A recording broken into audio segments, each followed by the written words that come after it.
Bismillahirrahmanirrahim. Assalamualaikum warahmatullahi wabarakatuh.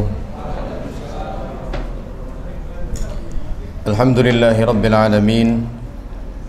Wabihi nasta'inu ala umurid dunya waddin. Wassalatu wassalamu ala khairil anbiya'i wal mursalin, wa ala alihi wa sahbihi ajma'in, wa ala man sara ala nahjihi ila yaumiddin.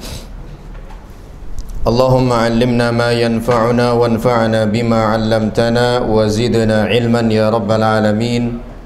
Rabbi shrah li sadri wa yassir li amri wahlul 'uqdatam min lisani yafqahu qawli, amma ba'd. Fa inna asdaqal hadithi kitabullah wa khairal hadyi hadyu Muhammadin sallallahu alaihi wasallam wa syarral umuri muhdatsatuha fa inna kulla muhdatsatin bid'ah wa kulla bid'atin dhalalah wa kulla dhalalatin finnar. Jamaah rahimani Allah wa iyyakum. Kita masih pada pembahasan wasatiyatu ahli sunnah, sikap pertengahannya ahlu sunnah di antara firqah-firqah yang sesat. Hari ini kita masuk pada contoh keempat atau melengkapi contoh yang keempat di halaman 119. Di halaman 119 paragraf kedua atau terakhir di halaman ini. Atau kita baca ulang, mundur sedikit dari awal paragraf. Contoh yang keempat, penulis rahimahullah ta'ala berkata, ahlu sunnah pertengahan dalam hal nama-nama iman dan agama antara golongan Haruriyah dengan Mu'tazilah, juga antara Murji'ah dan Jahmiyah. Haruriyah terlebih dahulu, dan ini sudah kita bahas di pertemuan sebelumnya. Haruriyah adalah aliran sesat dan termasuk ahlul bid'ah, berasal dari kata Harura, yaitu suatu tempat yang berada di Kufah. Haruriyah termasuk salah satu sekte dalam aliran Khawarij. Dinamakan demikian karena di tempat itulah mereka berkumpul ketika mereka memberontak dari kekhilafahan Ali bin Abi Thalib. Menurut mereka, pelaku dosa besar adalah kafir dan dia di akhirat dia kekal di dalam neraka. Jadi Haruriyah itu merupakan juga bagian daripada orang-orang Khawarij. Dalam masalah status pelaku dosa besar, bagi mereka pelaku dosa besar itu hukumnya keluar dari Islam. Statusnya di dunia bukan lagi seorang muslim. Makanya mereka kita saksikan dengan begitu entengnya, dengan begitu mudahnya menghalalkan darah kaum muslimin, karena berangkatnya dari sini. Bagi mereka, para pelaku dosa besar itu adalah orang-orang yang sudah keluar dari agama, yang kemudian bagi mereka halallah darah serta hartanya. Dan orang-orang seperti ini atau di atas pemahaman seperti ini masih ada sampai sekarang. Mereka-mereka yang melakukan tindakan terorisme atas nama jihad fi sabilillah itu juga berada di atas pemahaman atau keyakinannya orang-orang Khawarij. Dengan begitu mudahnya mereka mengkafirkan kaum muslimin, yang kemudian bagi mereka harta dan darahnya jadi boleh ditumpahkan. Nah, ini satu sisi, yaitu orang-orang Khawarij atau orang-orang Haruriyah. Di sisi yang lain ada Mu'tazilah, aliran yang sesat, termasuk aliran ahlil bid'ah. Mereka adalah pengikutnya Wasil bin Atha dan Amr bin Ubaid. Dikatakan atau dinamai dengan Mu'tazilah adalah karena mereka memisahkan diri, i'tizal, dari kelompok kajiannya Al-Imam Al-Hasan Al-Basri, yaitu ketika mereka bertanya kepada Al-Imam Al-Hasan Al-Basri, atau dalam hal ini Wasil bin Atha bertanya kepada Al-Imam Al-Hasan Al-Basri, bagaimana status pelaku dosa besar? Bagaimana status keimanan pelaku dosa besar? Dosa besar di sini tentunya bukan syirik. Kalau syirik sudah jelas statusnya. Yang di bawah syirik lah, ya. Yang khamar, minum khamar lah, yang berzinah lah, yang korupsi lah, yang membunuh mukmin dan lainnya. Maka Al-Imam Al-Hasan Al-Basri rahimahullahu taala mengatakan pelaku dosa besar statusnya masih mukmin. Lakin naqisul iman, tapi imannya kurang, tapi imannya berkurang. Dia pelaku korupsi besar-besaran, dia masih mukminkah? Masih, hanya saja imannya berkurang banyak, ya. Dia selalu saja mabuk-mabukan, di di tempat tinggal manapun dia pasti selalu cari minuman keras, ya. Maka statusnya bagaimana? Masih mukminkah dia? Masih, ya, masih mukmin, ya, hanya saja imannya berkurang. Maka Wasil bin Atha li fihi ra'yun, katanya, saya punya pendapat yang lain sepertinya. Kata Imam Al-Hasan Al-Basri, apa pendapatmu? Maka kata Wasil bin Atha, orang yang demikian pelaku dosa besar, tentu di bawah kesyirikan, ya, selain daripada kesyirikan. Menurutku orang seperti itu di dunia bukanlah mukmin, ya, tapi juga dia tidak kafir. Lantas apa yang kamu maksud? Kata Al-Imam Al-Hasan Al-Basri, kata Wasil, huwa fi manzilah bainal manzilatain. Orang seperti itu ada di antara dua kondisi. Di dunia tidak bisa disebut sebagai seorang mukmin karena dia pelaku dosa besar, kata Wasil, bukan kata Imam Hasan Al-Basri. Di dunia dia tidak bisa disebut sebagai seorang mukmin karena melakukan dosa besar, tapi di dunia belum juga bisa disebut sebagai orang kafir karena dia masih mentauhidkan Allah, masih mengesahkan Allah. Kesimpulannya, orang ini fi manzilah bainal manzilatain, ada dalam satu kondisi di antara dua kondisi, ya.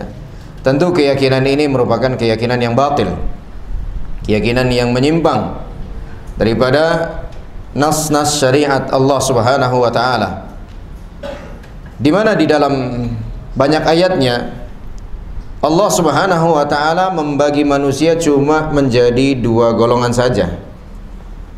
Walladzi khalaqakum faminkum kafir wa minkum mu'min. Dialah Allah Subhanahu wa taala yang menciptakan kalian. Di antara kalian ada yang kafir, di antara kalian ada yang beriman. Allah tidak katakan kemudian di antaranya ada yang di antara keduanya. Allah nggak bilang begitu.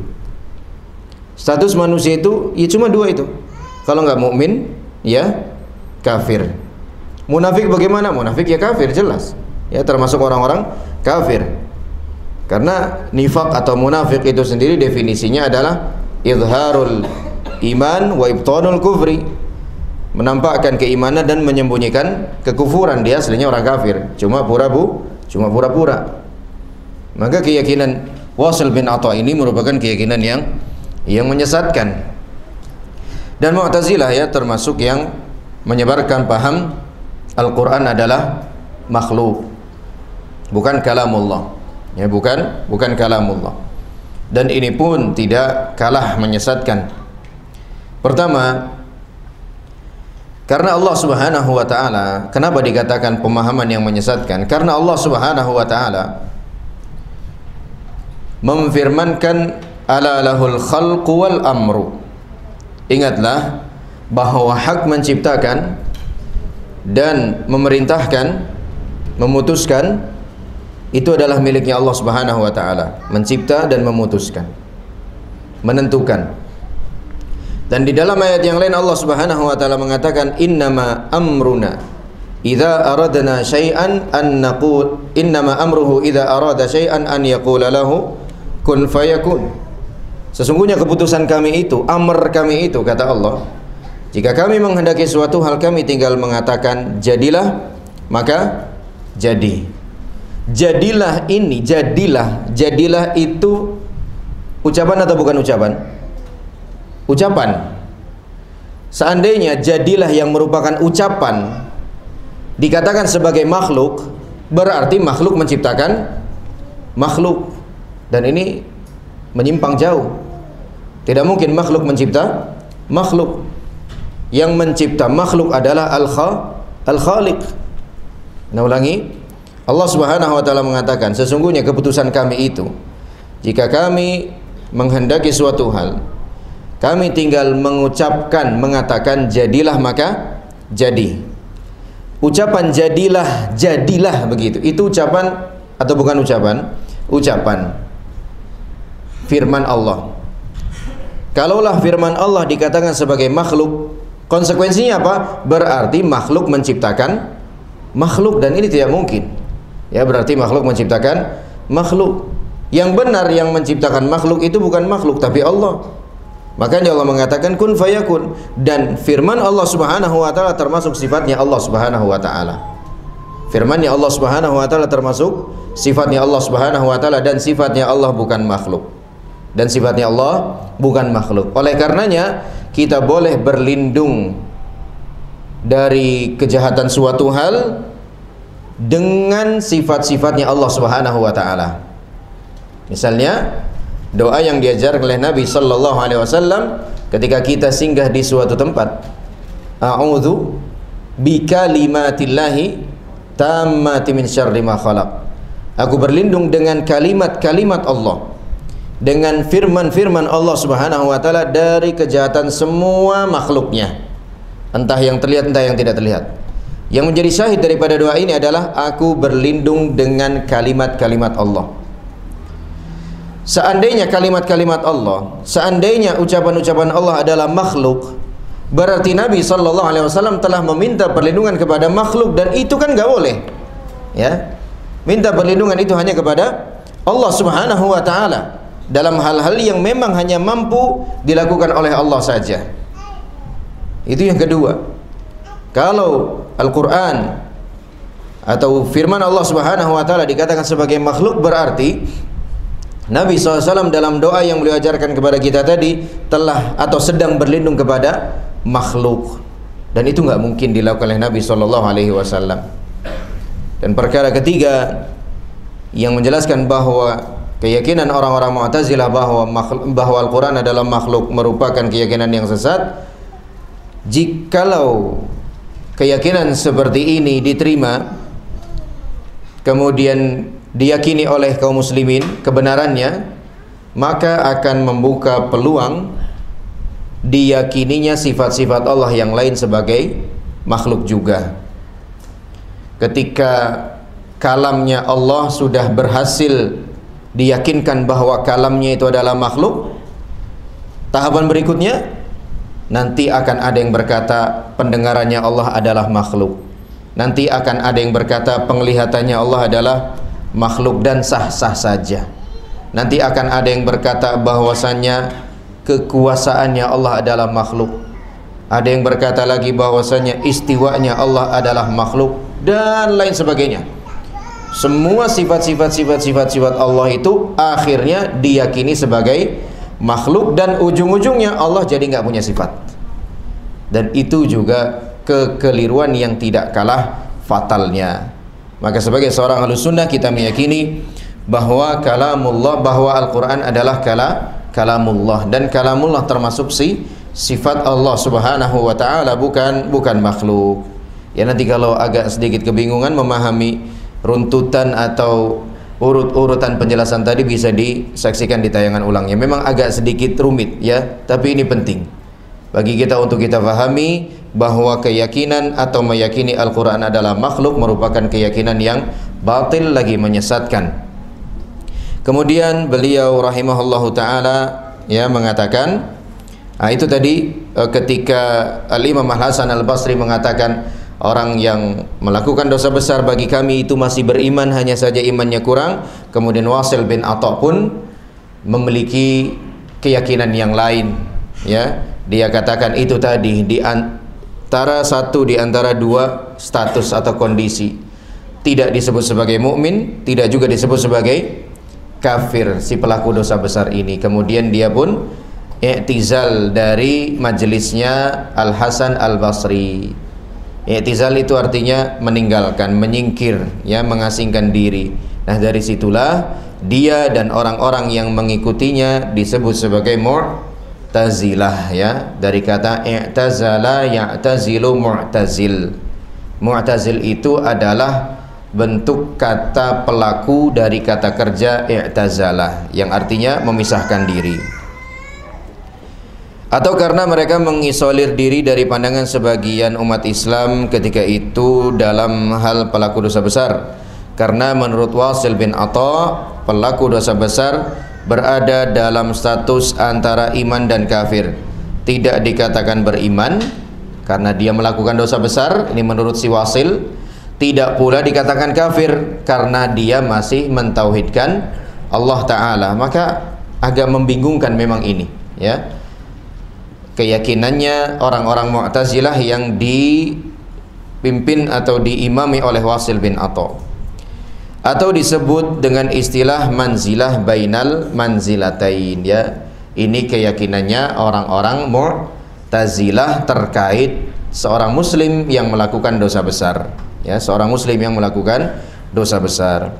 Artinya berada di antara dua kedudukan, tidak disebut sebagai seorang mukmin, tidak disebut sebagai seorang kafir. Dan jika tidak bertaubat, maka di akhirat orang itu akan kekal di dalam neraka. Berarti dalam hal ini, ya, Mu'tazilah memiliki kesamaan dengan orang-orang Khawarij di akhirat, ya, di akhirat. Kalau di dunia berbeda. Orang-orang Khawarij meyakini pelaku dosa besar mau di dunia mau di akhirat kafir orang itu.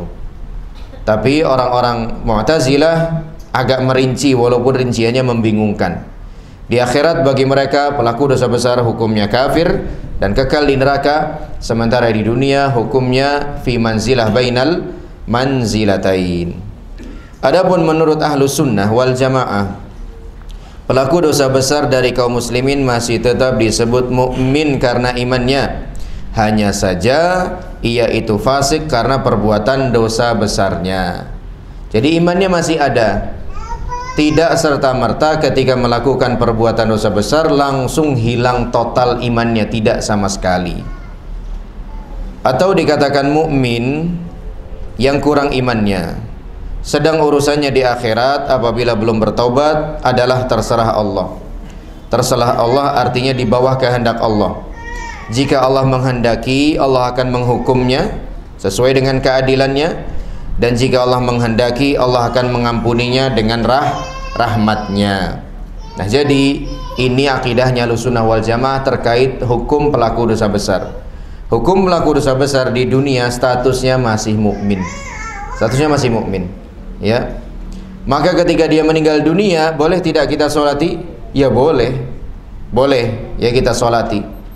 Karena dia masih seorang mukmin.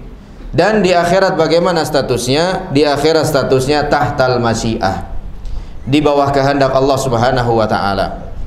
Insya'a azabahu wa insya'a afa anhu.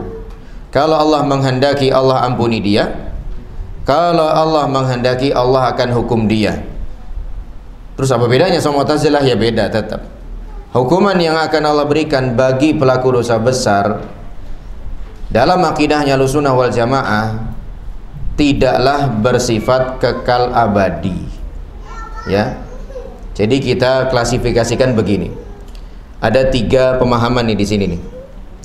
Khawarij. Kalau untuk dunia gampanglah, mudahlah memahaminya. Untuk Khawarij, pelaku dosa besar bagi mereka kafir. Orang Mu'tazilah, pelaku dosa besar di dunia bagi mereka hukumnya fi manzilah bainal manzilatain. Pelaku dosa besar bagi Ahlussunnah hukumnya di dunia tetap mukmin. Hanya saja imannya berkurang. Kalau meninggal boleh disolati, boleh didoakan, boleh juga dikuburkan bersama dengan pekuburan kaum muslimin, boleh. Nah, ini hukum pelaku dosa besar di dunia menurut 3 pemahaman ini, 3 aliran ini. Nah, sekarang kita bicara tentang hukum pelaku dosa besar di akhirat juga menurut 3 aliran ini. Menurut orang-orang Khawarij, pelaku dosa besar di akhirat hukumnya kekal di neraka. Bagaimana tidak? Wong di dunia saja oleh orang-orang Khawarij sudah dihukumi sebagai orang kafir, maka di akhirat berarti ya kekal. Yang kedua, pelaku dosa besar di akhirat menurut orang Mu'tazilah. Dalam hal ini sama dia dengan orang Khawarij, di mana pelaku dosa besar di akhirat dia kafir dan akan kekal di dalam neraka. Menurut ahlu sunnah wal jamaah, pelaku dosa besar statusnya tahtal masyiah, di bawah kehendak Allah Subhanahu wa ta'ala. Di bawah kehendak Allah maksudnya apa? Insya'a azabahu wa insya'a afa anhu. Kalau Allah menghendaki, Allah bisa langsung ampuni dia tanpa dihukum dulu, walaupun dosa besarnya banyak. Dan kalau Allah menghendaki juga, Allah bisa menghukum dia terlebih dahulu, baru kemudian akhirnya memaafkannya dan memasukkannya ke dalam surga. Itu perbedaannya antara ketiga aliran ini di dalam memandang status pelaku dosa besar baik di dunia maupun di akhirat, ya. Nah, pelaku dosa besar menurut ahlu sunnah wal jamaah tergolong tahtal masyiah, di bawah kehendak Allah. Berdasarkan firman Allah Subhanahu wa taala, "Innallaha la yaghfiru ay yushraka bihi wa yaghfiru ma duna dzalika liman yasha." Sesungguhnya Allah Subhanahu wa taala tidak mengampuni dosa kesyirikan. Nah, kalau kesyirikan udah jelas, ada kepastian hukum, tidak diampuni dia. Kalau sampai mati enggak taubat juga. Wa yaghfiru ma duna dzalika liman yasha, dan Allah akan mengampuni dosa di bawah kesyirikan. Dan Allah akan mengampuni dosa daripada selain kesyirikan. Ada catatannya, liman yasha, bagi orang yang Allah kehendaki. Artinya ada orang yang Allah kehendaki langsung dapat ampunan, ada orang mukmin bertauhid ahli maksiat yang harus mempertanggungjawabkan dulu dosanya dengan menerima hukuman dari Allah, dan akhirnya pun tetap akan berhenti hukuman itu, tidak bersifat kekal abadi sebagaimana yang difahami atau diyakini oleh orang-orang Khawarij dan Mu'tazilah. Contoh kelima, berarti di sini ahlu sunnah wal jamaah juga pertengahan antara golongan Rafidhah dan Khawarij dalam masalah sahabat Nabi sallallahu alaihi wasallam. Rafidhah terlebih dahulu adalah aliran sesat dan termasuk ahlul bid'ah, ya. Di mana Rafidhah ini juga merupakan bagian daripada sekte yang ada di dalam tubuh agama Syiah, ya. Syiah itu kan ada macam-macam alirannya. Ada Syiah Rafidhah, ada Syiah Itsna Asyariyah, ada Syiah Zaidiyah, ada Ismailiyah, ada Fatimiyah, dan seterusnya. Nah, Rafidhah ini termasuk yang paling keras permusuhannya terhadap sahabat-sahabat Nabi sallallahu alaihi wasallam, wabil khusus terhadap Abu Bakar dan Umar radhiyallahu anhuma. Adalah salah satu sekte di dalam aliran Syiah, ya. Jadi setiap Rafidhah adalah Syiah, tapi Syiah belum tentu Rafidhah, ya. Syiah belum tentu Rafidhah, karena masih banyak sekte-sekte yang lain, walaupun ada kemiripan antara satu dengan yang lainnya, di mana mereka bersikap berlebih-lebihan terhadap Ali dan Ahlul Bait, serta mereka menyatakan permusuhan terhadap sebagian besar sahabat, khususnya Abu Bakar dan Umar, ya. Mereka benar-benar membenci sahabat-sahabat Nabi sallallahu alaihi wasallam. Di antara penjelasan para ulama mengapa mereka begitu berusaha menyebarkan paham bahwa sahabat-sahabat Nabi adalah orang-orang yang murtad sepeninggal Nabi, kemudian menyebarkan berbagai macam cerita-cerita palsu tentang sahabat-sahabat Nabi sallallahu alaihi wasallam, khususnya tentang Abu Bakar, Umar, dan Aisyah serta Hafsah radhiyallahu anhum jami'an.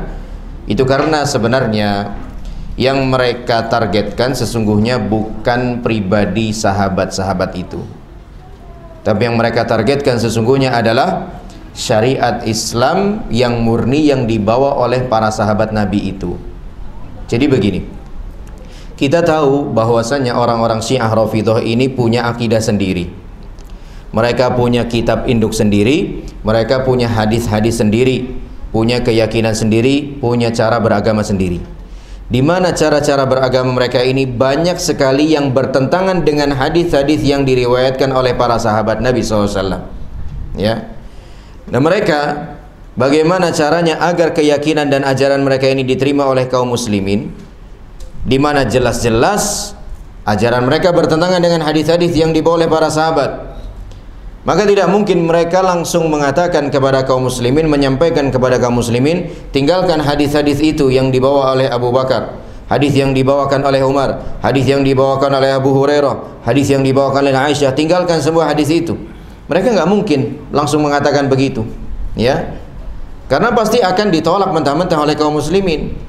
Loh, apa salahnya hadisnya Abu Bakar? Loh, apa salahnya hadisnya Umar? Loh, apa salahnya hadisnya Abu Hurairah? Apa salahnya hadis Aisyah sehingga harus kita tinggalkan? Itu kan nggak mungkin mereka lakukan cara seperti itu. Walhasil yang mereka lakukan adalah dengan cara menjatuhkan para periwayatnya. Maka berusahalah mereka bagaimana caranya untuk meyakinkan kaum muslimin bahwa sahabat-sahabat Nabi adalah orang-orang yang murtad sepeninggal Nabi SAW. Dan orang yang murtad adalah orang kafir. Dan orang yang kafir, apakah riwayatnya diterima? Tidak diterima. Sehingga kalau mereka berhasil meyakinkan kaum muslimin bahwa sahabat-sahabat Nabi adalah orang-orang yang murtad, orang-orang yang kafir, secara otomatis hadis-hadis yang diriwayatkan pun akan ikut gugur. Secara otomatis hadis-hadis yang diriwayatkan oleh para sahabat ini pun akan ikut gugur, ya. Jadi kalau bahasanya sekarang apa? Istilahnya mematikan, apa istilahnya ya? Karakter, ya, mematikan karakter.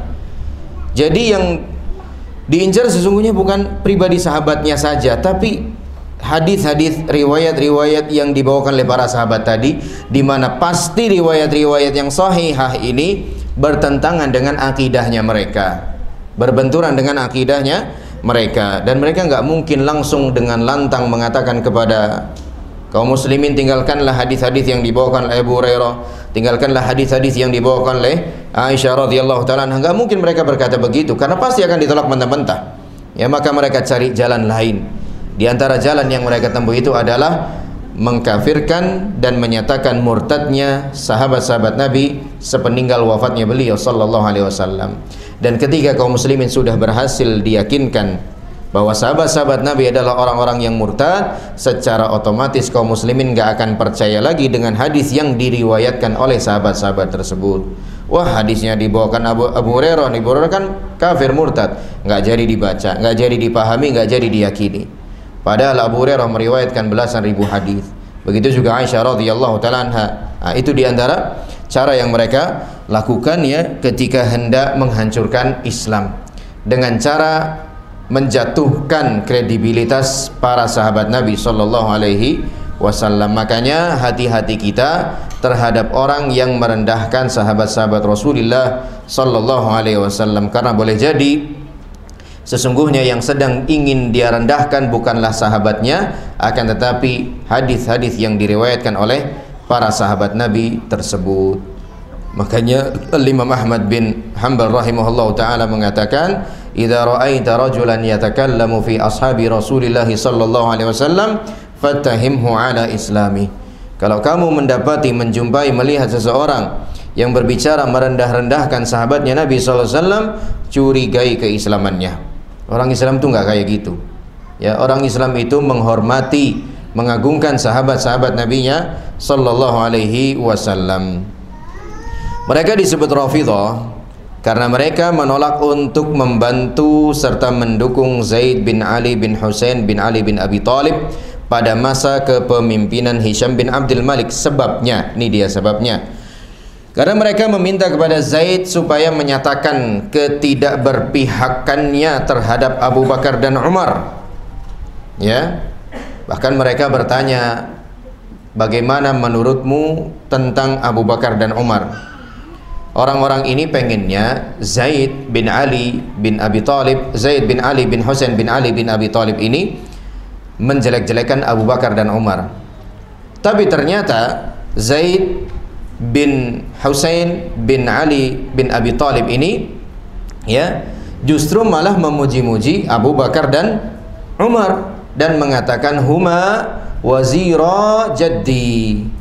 Kedua orang ini, yaitu Abu Bakar dan Umar, adalah orang kepercayaannya kakekku. Kakekku maksudnya siapa? Rasulullah sallallahu alaihi wasallam, ya. Maka orang-orang ini pun tidak terima akan jawabannya dan mereka menolaknya. Dan menolak bahasa Arabnya ar-rafdhu. Menolak bahasa Arabnya ar-rafdhu. Sehingga dari sinilah mereka disebut sebagai rawafid atau rafidah, dari kata ar-rafdhu. Ar-rafdhu artinya menolak, ya. Beliau menolak dan tidak mau, sehingga mereka pun menolak untuk mendukungnya lagi. Oleh karena itu mereka dinamai dengan rafidah, ya, dinamai dengan rafidah. Ini kalau kita perhatikan latar belakang penamaan rafidah dan latar belakang penamaan Mu'tazilah ada kemiripan, di mana dua-duanya sama-sama nanya tapi diberikan jawaban yang tidak sesuai dengan harapannya, keinginannya, seleranya, kemudian ngeyel dan memilih untuk meninggalkan, ya, golongan yang benar ini, sehingga disebut sebagai Mu'tazilah, atau dalam paragraf ini disebut sebagai rafidah, ya, disebut sebagai rafidah. Makanya kalau udah tanya, ya, kemudian diberikan jawaban yang jelas, entah itu dengan firman Allah, entah itu dengan sabda Rasulullah sallallahu alaihi wasallam, jangan ditolak, jangan juga ditawar, tapi terimalah, ya. Tapi terimalah jawaban tersebut, karena jawaban tersebut bersumber atau berdasarkan pada firman Allah dan sabda Rasulullah sallallahu alaihi wasallam. Khawarij adalah aliran yang sesat dan termasuk ahlul bid'ah, berasal dari kata kharaja yang berarti keluar. Suatu aliran yang menyempal dari agama Islam dan mereka keluar dari para imam pilihan kaum muslimin. Bahkan mereka mengkafirkan Ali dan Muawiyah serta pendukung keduanya. Mereka atau orang-orang Khawarij ini disebut demikian karena menyatakan keluar dari kekhilafahan Ali bin Abi Thalib radhiyallahu ta'ala anhu setelah perang Siffin atau peristiwa Siffin. Nah, orang-orang Khawarij dengan orang-orang Rafidhah ini, ya, itu benar-benar besar sekali permusuhannya terhadap sahabat-sahabat Nabi sallallahu alaihi wasallam, ya. Atau dalam hal ini lebih khusus, perbedaan antara keduanya adalah dalam perihal menyikapi keluarga Nabi sallallahu alaihi wasallam, di mana orang-orang Syiah menyikapi keluarganya Nabi sallallahu alaihi wasallam itu dengan sangat mengagungkan sampai pada tingkat menuhankan, ya. Mereka beribadah dengan nama Al-Husain bin Ali bin Abi Thalib radhiyallahu ta'ala anhuma, ya. Beribadah dengan atas nama Husain bin Ali, dan ini kesyirikan besar. Dan hal tersebut, ya, terus terjadi sampai hari ini, yang dilakukan oleh sebagian kaum muslimin yang begitu mengagungkan orang-orang yang diyakini sebagai keturunan Nabi sallallahu alaihi wasallam, sampai datang ke kuburannya, sampai minta tolong ke kuburannya. Jadi antara Syiah dengan orang-orang Sufi itu banyak sekali kemiripannya, ya, banyak sekali kemiripannya. Sedangkan orang-orang Khawarij malah sebaliknya, cenderung memusuhi sahabat atau keluarga Nabi sallallahu alaihi wasallam, ya, karena mereka adalah orang-orang yang sangat-sangat ekstrim sekali, berangkat dari kesemangatan mereka yang tidak dibina dengan ilmu, tidak dipandu dengan ilmu, hingga kebablasan, hingga sampai pada taraf mengkafirkan kaum muslimin dengan sebab melakukan dosa besar, walaupun dosa besar itu bukan syirik kepada Allah subhanahu wa ta'ala. Makanya oleh Nabi sallallahu alaihi wasallam orang-orang Khawarij ini diceritakan bahwa kalian kalau membandingkan ibadah kalian dengan ibadahnya mereka, pasti kalian akan merasa tidak ada apa-apanya, ya. Tilawah Quran kalian itu masih nggak ada apa-apanya dengan tilawahnya mereka. Salatnya kalian masih nggak ada apa-apanya dengan salatnya mereka. Puasanya kalian masih nggak ada apa-apanya dibandingkan dengan puasanya mereka. Akan tetapi kata Nabi SAW, mereka keluar dari agama ini sebagaimana melesatnya anak panah dari busuknya, ya.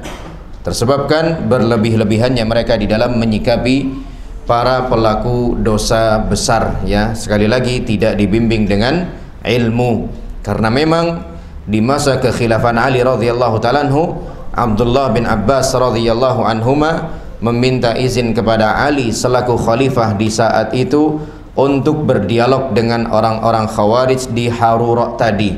Halaman berapa Harura tadi? Halaman 119, ya. Tadinya Ali bin Abi Thalib tidak mengizinkan karena mengkhawatirkan keselamatannya Abdullah bin Abbas. Namun pada akhirnya diyakinkan oleh Abdullah bin Abbas hingga akhirnya Ali mengizinkannya. Begitu Ali mengizinkannya, Abdullah bin Abbas pun berangkat mengenakan pakaian terbaik yang dimiliki oleh beliau radhiyallahu anhuma. Benar saja, begitu memasuki perkampungan orang-orang Khawarij ini, Abdullah bin Abbas langsung dipandang dengan tatapan penuh tanda tanya.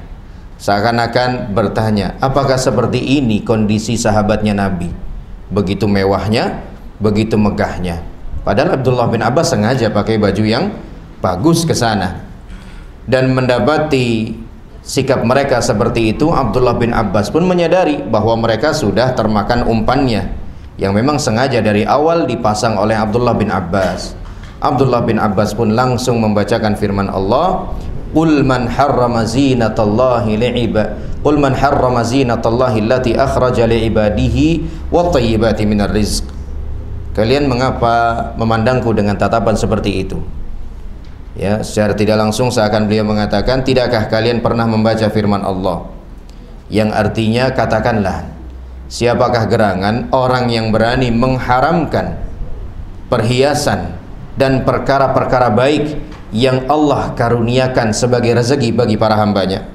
Pakaian ini bagus dan halal, kenapa nggak boleh dipakai? Orang beragama, orang bertakwa, orang zuhud itu nggak harus kumel, nggak harus lusuh, nggak harus compang-camping, nggak harus kotor, nggak sama sekali. Nabi kita Nabi Muhammad SAW orang yang sangat zuhud, orang yang sangat bertakwa, tapi beliau juga indah dalam penampilan. Beliau juga memperhatikan penampilan dan banyak menganjurkan kita untuk berpenampilan indah dan menarik. Ini khususnya bagi para kaum muslimin yang laki-laki, ya. Adapun perempuan maka hanya di rumah saja atau di depan mahramnya saja. Ya, kemudian beliau pun berdialog dengan mereka hingga sepertiga atau lebih daripada sepertiga mereka pun menyatakan pertaubatannya, ya, dan mau kembali ke barisannya Ali bin Abi Thalib, kemudian membaiat Ali sebagai khalifah, ya. Sepertiga daripada orang-orang Khawarij itu pun bertaubat, meninggalkan pemahamannya yang keliru, ya. Di antara pemahamannya yang keliru itu yang sebenarnya agak konyol, ya, adalah ketika ditanya oleh Ibnu Abbas, apa sih yang membuat kalian nggak mau membaiat Ali bin Abi Thalib sebagai khalifah? Di antaranya, kata orang-orang Khawarij ini, karena Ali di dalam perjanjian damainya dengan Muawiyah tidak mau menyebut dirinya sebagai Amirul Mukminin, tidak mau menyebut dirinya sebagai Amirul Mukminin. Tapi kalau dia tidak mau menyebut dirinya sebagai Amirul Mukminin, berarti apa dong? Amirul Kafirin, kata orang-orang Khawarij, ya. Kalau dia bukan seorang Amirul Mukminin dan tidak mau menyebut dirinya sebagai seorang Amirul Mukminin, berarti apa dong? Amirul Kafirin. Duh, kok begitu amat, ya? Terus dijawab oleh Abdullah bin Abbas radhiyallahu anhu, dulu Nabi SAW pernah berkirim surat, mengirim surat kepada raja-raja Romawi dan Persia, di mana di salah satu momen Nabi SAW hendak menuliskan surat perjanjian itu dengan nama dari Muhammad Rasulullah. Kemudian oleh raja-raja tersebut ditolak, nggak usah ditulis Rasulullah, cukup Muhammad saja. Kalau di situ ditulis Rasulullah, kemudian saya tanda tangan, berarti saya mengakui kamu sebagai Rasul dong, berarti saya masuk Islam dong. Dihapus, katanya raja tersebut. Maka Nabi SAW pun memerintahkan sahabat yang menuliskan perjanjian itu untuk menghapusnya. Pertanyaannya, Apakah ketika Nabi SAW tidak menyebut dirinya sebagai Rasulullah di surat itu, terus status beliau sebagai Rasulullah jadi hilang? Kan enggak. Sekalipun tidak ditulis di lembaran itu, status beliau sebagai seorang utusan Allah tetap ada. Begitu juga Ali bin Abi Thalib radhiyallahu ta'ala anhu, ketika dia atau beliau tidak menyebutnya sebagai Amirul Mukminin dalam perjanjian damainya, maka tidak otomatis langsung jadi Amirul Kafirin, enggak begitu juga, ya. Pahamlah di situ orang-orang Khawarij bahwa mereka salah di dalam memahami atau meyakini kekeliruannya Ali bin Abi Thalib radhiyallahu ta'ala anhu, dan pada akhirnya sepertiga dari mereka menyatakan pertaubatannya, kemudian kembali lagi kepada barisannya Ali bin Abi Thalib. Bab berikutnya, prinsip Ahlus Sunnah wal Jamaah tentang din dan iman. Termasuk prinsip Ahlus Sunnah wal Jamaah bahwa al-imanu qaulun wa amalun, qaulul qalbi wal lisan wa amalul qalbi wal lisani wal jawarih, yazidu bit ta'ati wa yanqusu bil ma'siyah. Iman menurut Ahlus Sunnah adalah ucapan dan perbuatan, ucapan hati dan lisan, serta perbuatan hati, lisan dan anggota tubuh. Jadi iman pertama adalah ucapan dan perbuatan. Ucapan itu mencakup dua. Yang bisa berucap itu apa dan apa? Hati dan lisan itu yang bisa berucap. Kemudian perbuatan, yang bisa berbuat itu apa? Tiga organ kita, tiga anggota kita. Hati bisa berbuat, lisan bisa berbuat, anggota badan juga bisa berbuat. Iman itu bertambah dengan ketaatan dan akan berkurang karena perbuatan dosa dan maksiat. Ahlus Sunnah wal Jamaah tidak mencabut status iman secara keseluruhan dari orang Islam yang fasik dalam agama ini, dan tidak menghukuminya kekal dalam neraka sebagaimana yang diyakini oleh orang Khawarij dan Mu'tazilah. Orang Islam yang berbuat dosa besar dan maksiat dikatakan tidak sempurna imannya, tapi masih beriman. Hanya saja imannya berkurang, ya. Tidak serta-merta hilang yang kemudian jadi orang kafir dan kalau mati kekal di dalam neraka. Tidak begitu sebagaimana yang diyakini oleh orang-orang Khawarij. Sudah isya. Tapi silakan dikumandangkan adzan, nanti kita teruskan sedikit insyaallah.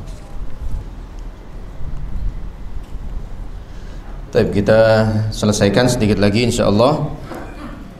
Mereka Ahlus Sunnah wal Jamaah mengatakan orang yang berbuat dosa fasik itu berkurang imannya, atau beriman dengan imannya, fasik dengan kefasikannya. Tidak disebut sebagai mukmin mutlak, tapi tidak dicabut juga status keimanannya secara mutlak. Maksudnya tidak disebut, tidak diberi nama iman secara mutlak, maksudnya tidak diyakini sebagai mukmin yang sempurna imannya, ya. Karena dia melakukan dosa besar, otomatis akan berdampak pada kesempurnaan imannya yang kemudian berkurang jadi tidak sempurna. Dan tidak dicabut juga secara mutlak, ya. Berarti memang masih mukmin, hanya saja imannya berkurang, imannya berkurang. Di antara dalil yang menjelaskan bahwa pelaku dosa besar adalah masih mukmin, ayat di dalam surah Al-Hujurat ayat ke-9. Wa in ta'ifatani minal mu'minina qattatalu fa aslihu bainahuma. Jika ada dua golongan dari kaum mukminin yang berperang, maka damaikanlah keduanya. Berperang itu berarti saling ngapain sih? Ngobrol? Hah? Enggak. Berperang itu berarti kan saling membunuh. Tapi sekalipun saling membunuh, di ayat ini masih Allah sebut dengan status mukmin. Ada nggak kata-kata mukmin di situ? Ada. Walaupun saling membunuh dua kelompok besar itu, tapi tidak serta-merta membuat mereka jadi hilang status imannya. Karena di ayat ini masih Allah katakan, jika seandainya ada dua kelompok dari kaum mukminin yang berperang itu kan saling berusaha menghabisi lawannya, ya. Tapi sekalipun dosa itu besar, membunuh muslim besar nggak dosanya? Besar, tapi tetap disebut sebagai mukmin oleh Allah. Fa aslihu bainahuma fa in baghat ihdahuma 'ala al-ukhra faqatilu allati tabghi hatta tafi'a ila amrillah Fa in fa'at ila amrina fa aslihu bainahuma bil adli waqsitu innallaha yuhibbul muqsitin. Innamal mu'minuna ikhwah. Sesungguhnya orang-orang yang beriman itu bersaudara. Masih disebut sebagai saudara juga. Ya. Begitu juga dalam ayat Qisas. Faman ufiya lahu min akhihi syai'un fattiba'un bil ma'rufi wa ada'un ilaihi bi ihsan. Barang siapa yang dimaafkan oleh saudaranya. Jadi ada pembunuh, ada keluarga yang dibunuh. Keluarga yang dibunuh ini punya hak untuk menuntut qisas terhadap yang telah membunuh. Tapi dia juga punya pilihan, keluarga yang dibunuh juga punya pilihan untuk memberikan maaf. Faman ufiya lahu min akhihi. Barang siapa yang mendapatkan maaf dari saudaranya, padahal dia udah membunuh nih, tapi masih disebut sebagai saudara. Saudara apa kira-kira? Saudara seibu, sebapa? Saudara seislam? Seislam, seiman. Padahal sudah pernah terjadi pembunuhan, dan pembunuhan termasuk dosa besar, ya, di mana Allah Subhanahu wa taala memberikan ancaman yang sangat keras, wa man qatala mu'minan muta'ammidan fajazaohu jahannam, sampai akhirnya. Kemudian juga Nabi SAW mengatakan la zawalud dunya ahwanu indallahi min qatli rajulin muslim. Lenyapnya dunia ini itu lebih enteng bagi Allah, lebih ringan bagi Allah daripada terbunuhnya seorang muslim. Tapi sekalipun terjadi pembunuhan di mana itu dosa besar, Allah tetap menyebut orang itu sebagai mukmin. Allah menyebut orang itu sebagai saudara bagi orang yang dibunuh olehnya atau keluarga yang tadi sudah dia bunuh. Ya, walaupun bukan berarti kita jadi menggampangkan, tidak. Ya, ini tetap dosa besar. Kita hanya menjelaskan apakah dia masih mukmin atau sudah tidak mukmin. Selanjutnya juga sabda Nabi sallallahu alaihi wasallam, la yazni zani hina yazni wa huwa mu'min, wa la yasriqu sariq hina yasriq wa huwa mu'min, wa la yashrabul khamra hina yashrabuha wa huwa mu'min, wa la yantahibu nuhmatan dhata syarafin yarfa'u an-nasu ilaihi fiha absarahum hina yantahibuha wa huwa mu'min. Tidaklah berzina seorang pezina ketika berzina ia dalam keadaan beriman. Tidaklah seorang pencuri ketika ia mencuri dalam keadaan beriman. Tidaklah seorang peminum khamar ketika meminumnya ia dalam keadaan beriman. Tidaklah seorang menjarah suatu jarahan yang berharga dan disaksikan oleh manusia ketika menjarahnya ia dalam keadaan beriman. Di sini, ya, ini sebenarnya hadis juga yang dipakai oleh orang-orang Khawarij untuk mengkafirkan pelaku dosa besar. Dia bilang, tuh lihat, Nabi bilang orang yang berzina itu tidak disebut sebagai mukmin, apalagi setelah berzina tuh. Pencuri oleh Nabi dalam hadis ini tidak disebut sebagai mukmin. Pemabuk juga di sini dalam hadis ini oleh Nabi tidak disebut sebagai seorang mukmin. Nabi mengatakan bukan mukmin, bukan mukmin. Maka jelaskan oleh para ulama, penafian di sini bukanlah penafian secara mutlak, tapi penafian secara kesempurnaan. Karena penafian dalam bahasa Arab itu ada dua macam. Penafian secara mutlak, penafian secara kesempurnaan. Ana berikan contoh dua hadis yang sama-sama menyebutkan penafian. Hadis pertama, la salata illa biwudu'in. Tidak ada salat kecuali dengan wudu. Artinya orang salat tanpa wudu, salatnya tidak sah. Ini penafian apa kira-kira? Sempurnaan atau mutlak? Mutlak. Pokoknya mau sekhusyuk apapun, sebagus apapun, kamu nggak wudu ya nggak sah salat kamu. Hadis kedua, la salata bihadratit ta'am. Tidak ada salat ketika makanan sudah siap disajikan. Ada orang nekat salat, makanannya sudah siap. Salatnya sah apa enggak? Sah. Loh, padahal sama-sama dikatakan tidak ada salat. Padahal dua hadis ini sama-sama mengatakan la salata, tidak ada salat. Tidak ada salat tanpa wudu, tidak ada salat ketika makanan sudah disajikan. Ini menunjukkan bahwasanya penafian itu ada dua macam. Penafian secara mutlak dan penafian secara kesempurnaan. Dan hadis ini berbicara tentang penafian secara kesempurnaan. Dan hadis ini pernah ditanya oleh Ikrimah radhiyallahu ta'ala anhu kepada Ibnu Abbas, kaifa yunza'ul imanu minhu? Bagaimana iman itu tercabut dari hati dalam kondisi melakukan dosa-dosa itu tadi? Maka Abdullah bin Abbas radhiyallahu ta'ala anhu pun syabbaka baina asabi'i, menjalin jari jemarinya, thumma akhrajaha, kemudian melepaskannya. Kemudian dia berkata, fa in taba alaihi hakadha, kalau dia bertaubat maka akan kembali keimanannya seperti ini. Wa syabbaka baina asabihi, ya. Nah, jadi keimanannya berkurang, bukan hilang sama sekali terus kemudian jadi murtad, keluar dari Islam, ya, tidak sama sekali. Dan diantara dalil tentang bertambahnya berkurang iman adalah summa awrasnal kitab alladzi istafaina min ibadina faminhum zalimun li nafsihi wa minhum muqtasid wa minhum sabiqun bil khairat biiznillah dzalika huwal fadlul kabir. Ya, penjelasannya, terbaginya orang-orang beriman menjadi 3 golongan di dalam ayat ini menunjukkan bahwa iman itu bertambah dan berkurang, bahwa iman itu memiliki tingkatan, ada yang di bawah, ada yang pertengahan, ada yang tinggi tingkatannya, masing-masing orang berbeda, ya. Dan Syekh Ibrahim Ar-Ruhaili hafizahullah taala menjelaskan kemarin dalam daurah singkatnya bahwa sesuatu yang bisa bertambah itu pasti pernah mengalami kondisi kurang, ya. Innamal mu'minuna alladzina idza dzukirallahu wajilat qulubuhum wa idza tuliyat 'alaihim ayatuhu zadatuhum imana. Orang-orang mukmin itu jika disebutkan tentang Allah Subhanahu wa taala, hati mereka merasa getar takut.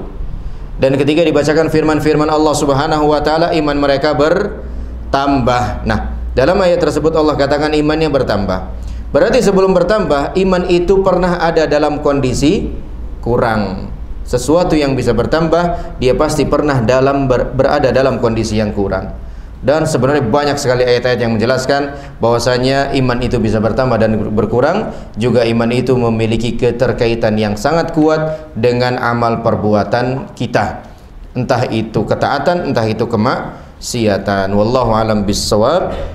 Sampai di sini dulu, insyaallah kita teruskan pada pertemuan berikutnya. Hadanallahu wa iyyakum ajma'in. Subhanakallahumma bihamdika asyhadu an la ilaha illa anta astaghfiruka wa atubu ilaik. Billahi taufiq wal hidayah. Wassalamualaikum warahmatullahi wabarakatuh.